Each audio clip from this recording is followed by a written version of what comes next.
Halo teman-teman, jumpa lagi di channel ini. Kali ini saya pakai controller ini ada masalah lagi.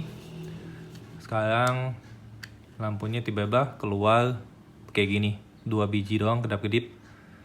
Dan kemarin saya main itu masih lancar, tapi tiba-tiba kondisinya kayak gini. Kemarin itu bagus.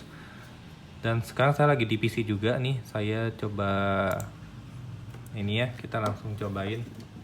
Ini kan kedap-kedip ya. Kedap-kedip gini dia nggak mau ini. Dia nggak bisa diapa-apain lagi.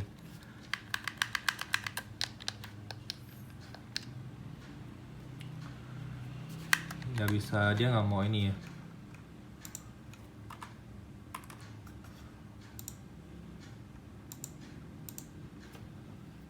Nggak bisa dipencet apa-apa. Oke, jadi saya akan coba awalnya si gamepad ini saya coba remove dulu bluetoothnya.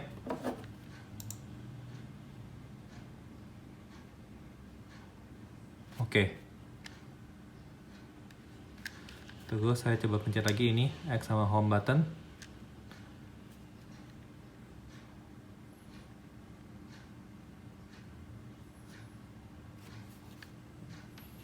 Jadi bisa lagi ya.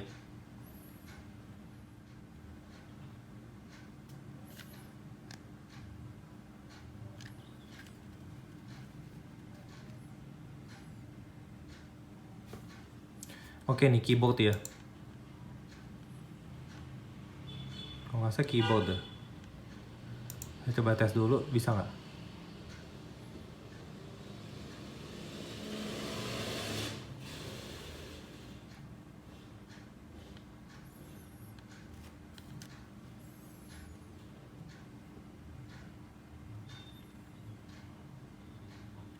Oke, bisa ya teman-teman ya.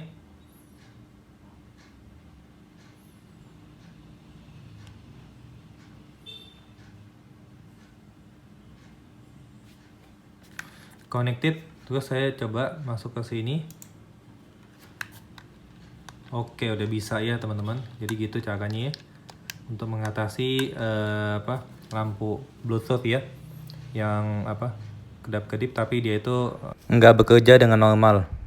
Terus awalnya di disconnect dulu, habis disconnect terus coba di konekin lagi ke Bluetooth ya.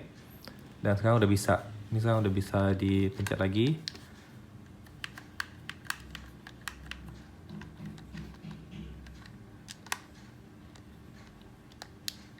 Tuh. Sip lah kalau gitu teman-teman. Terima kasih sudah nonton video ini. Subscribe channel ini supaya kalian bisa dapetin tips yang membantu berikutnya dan video menarik berikutnya. Bye bye teman-teman.